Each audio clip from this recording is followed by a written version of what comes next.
but I felt like this was a better shot than the other one. I don't know if the lights are too bright or that's pretty okay. I mean, I don't know what you think.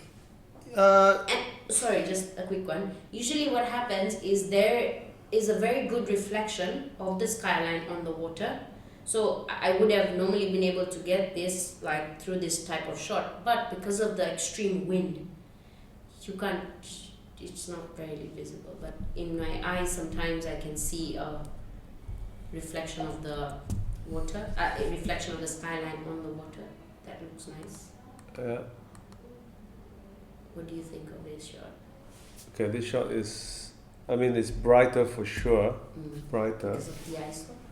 Brighter, yes, ISO. But now I'm going to point something out to you that you'll be learning something today. Okay, so let's have a look at the Deloitte picture, the number again as a reference here. Okay. Okay, so it's, definitely brighter than before, but I want to pull your attention to something that happens. What can I do? Okay, now can you see this little dot here? Yeah. And dot here and dot here. These are called pixel light that has been is just generated from higher ISO. So higher ISO will also cause this sort of see this is not, it's not supposed to be there. I don't think. I'm kind of sure, but so like it makes it like stars, but actually it's not meant to be there. I think, and because of the bright lights as well, sometimes it will just somehow mutate the image and get you this extra star thing. So that's something that we have to be careful about. Okay. So what you can actually do here instead of increasing the ISO is, I mean, and again, it depends on different cameras. Like other cameras may not have this problem, but maybe your camera is a little bit older, so it might cause that. So what I would do in your case is keep the ISO at 100 or 200, and then reduce the aperture. Make the aperture to f8 instead, or you know, like, because the thing is, when you're shooting at a far distance, especially a scenery, you remember the depth of field is going to increase anyway. Remember, one of the things about the the factor of how deep the depth of field is between the photographer and the object.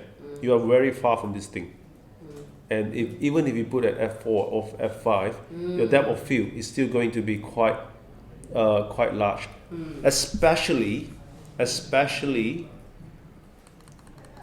when the front part you don't have anything to get focus on. Do you know what I'm saying? So your main area is just back here and this part of the building. So no harm reducing your depth, your aperture to increase the size of the increasing your aperture and increasing the size of the hole to let more light in, and that will not affect the depth of field. Okay? Yeah. Because look, at the end of the day, you can check, shoot at 5.6, have a look. I can tell you it's not going to be blurred. If it's blurred, then just increase it a bit more. Right? And that will keep your quality of ISO at the maximum at 100 and reduce all these little pixel little things. See, it's all over the water. You can see it. That's the first thing I saw. I did not observe that. Yeah, but that's part of your learning process. So, but I mean, look, I like the brightness of it. Used in 1/1000 of a second, the 5 aperture, and an ISO of 3200. It's a very dull, cloudy day, so there wasn't much light. Yeah. So I tried. I did a couple of shots of like playing with fruits, with water, flowers with water, Yes. Just to capture the smallest of. Okay. Okay, that's good. That's good. Let's have a quick look here.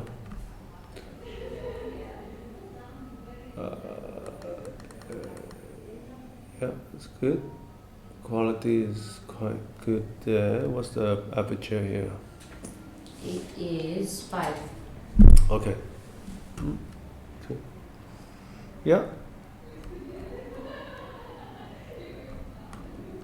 What lens are you using here?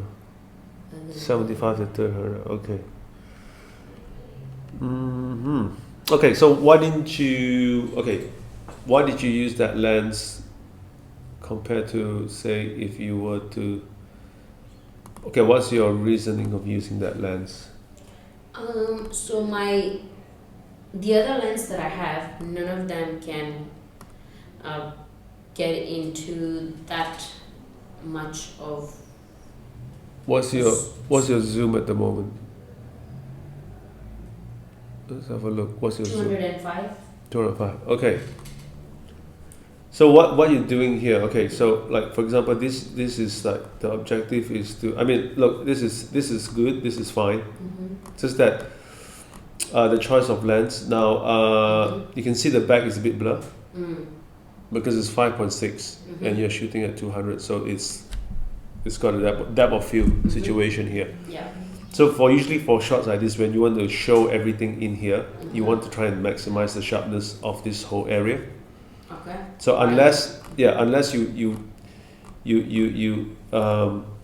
set it, optimize it so the whole glass is sharp, then no problem using this lens. However, you probably get better quality image if you were to use your 50mm. Okay, really? Yes, definitely, because then you don't have, I mean, even at 5.6, if you shoot at 5.6, everything will be sharp. Here, the background here, this is obviously blurred. You know what I mean? Like this part is sharp. So you might be just getting this front part here sharp, then some of the bubbles are blurred. Yeah. Yeah, okay, so I didn't think of using the 50 even. If someone told me you were using a wrong lens, after this I would have picked the 18 to 55 then. Yeah, I mean you can use the 18 to 35 as well. It's just that using the zoom lens, usually you use it for I guess specific purposes, like say like portraiture or things where you need depth of field or you want to reach quite far. Do you know what I'm saying? So I mean, nothing wrong with it. It's just that there are obviously better choices and easier ways to do it. Because this one you obviously have to stand quite far back, right? Because you're shooting at 200. Yeah. Right? Yeah. Yeah. So then for you it's like you have to go all the way there and then throw that. Okay. You have to time it and then you have to walk back and forth quite far. Whereas I didn't use a tripod for this. No self-timer either. So you were holding it? Yeah. Or someone else throw the thing down? Yeah, okay. I wasn't putting the lemon. My kids were doing it. Oh, okay. So, yeah, okay. So there's that way as well. But if you were to do it yourself, then it was going to be a bit of a. I mean, you don't have to be that far. Yeah. Do you know what I mean? Like for something like this. Okay. Okay, let's go to the next one. You can just open the next one. Again, ISO 3200 and 1 to 1000 per second. Still using the same lens. Okay. So I did more of, like I wanted to capture the bubbles and the shake, the movement of the lemon a bit more. So I was hoping for this type of image actually when I did the whole exercise. Yeah. Okay. So, can you see what you can improve here? The frame? Yeah. Okay, this one is all sharp, but I think the front is blurred. See, again, you're shooting servo. Okay. So that's why you're not consistent. Okay. Do you know what I'm saying? That's why, I mean, if you're going to shoot something like this, it's best to have it on a tripod and everything is set So you just have to press the button, and it's always consistent. Everything is in the right dimension, rather than holding it. Do you know what I'm saying? Yeah.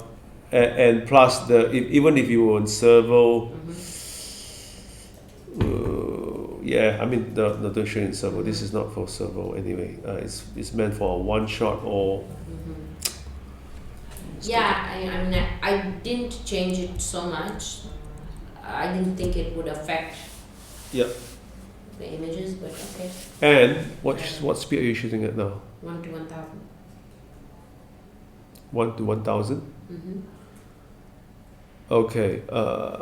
So you can see that it's still not fast enough to stop the water. Right. See, if something that is sharp and steel is like the glass, that is considered sharp and steel, right?